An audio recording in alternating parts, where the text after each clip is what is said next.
అంకం Mounika alphabetical గా ఆమెకు మొదటగా పిలిచారు. 7 ఆమెకు చేతులేపి మద్దతు పలికిర్రు.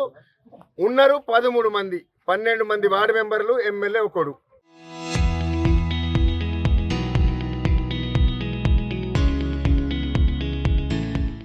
పదమూడు మందిలో 7 అంకం మౌనికకు అనుకూలంగా ఓటేసిర్రు. వేసిన తర్వాత కూడా ఇప్పటి వరకు ఆమెకు చైర్మన్ గా డిక్లేర్ చేయకపోవడం అంటే అక్కడ ఐఏఎస్ ఆఫీసర్లు కూర్చొని ఉన్నారు. ఎందుకు చదివిర్రా ఐఏఎస్ ఐపీఎస్?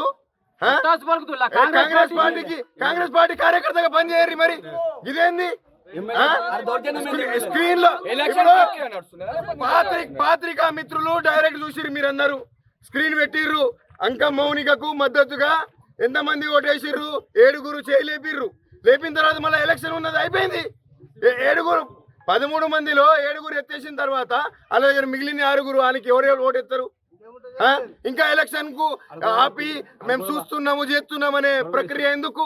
ఒక ఐఏఎస్ ఆఫీసర్ ని కూర్చోబెట్టి ఎలక్షన్ కు ఒక 4 డిఎస్పీలు ఉన్నారు, ఒక ఎస్పీ ఉన్నారు. ఇదేంది అంటే కాంగ్రెస్ పార్టీ నాయకుల వాళ్ళ కార్యకర్తలుగా పనిచేయరు. మరి ప్రజాస్వామ్యాన్ని కూన్ చేసింది ఆ ఎమ్మెల్యే. వాడు టీఆర్ఎస్ లో ఎత్తుకొని పోయిండు, పోతే పోని వాళ్ళతో ఓటు వేయించుకో. కానీ ఇప్పుడు 7 అక్కడ ఎత్తేసిన తర్వాత మళ్ళీ ఏం చేస్తున్నావు నువ్వు? ఐఏఎస్ ఆఫీసర్ కూర్చొని ఆయన కళ్ళ కనిపించలేరా ఎంతమంది చేయలేపిరో? 3 గంటలైంది ఎలక్షన్ ప్రాసెస్ స్టార్ట్ అయ్యి. 3 గంటలైంది ఎలక్షన్ ప్రాసెస్ స్టార్ట్ అయ్యి. ఎలక్షన్ అయ్యి 2.5 గంటలైంది. ఇప్పటి వరకు మీరు చైర్మన్ ఎందుకు డిక్లేర్ చేస్తలేరు? ఒక్కసారి అర్థం చేసుకోవాలా. మీకు ఎలక్షన్ చేసేది లేదు, కాంగ్రెస్ పార్టీ వాళ్ళకి డైరెక్ట్ డిక్లేర్ చేసేది ఉంటే డిక్లేర్ చేసుకోండి.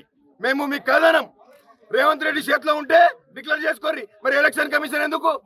ఐఏఎస్ ఆఫీసర్లు ఎందుకు ఇక్కడ వచ్చి వాళ్ళు చెప్పడానిక?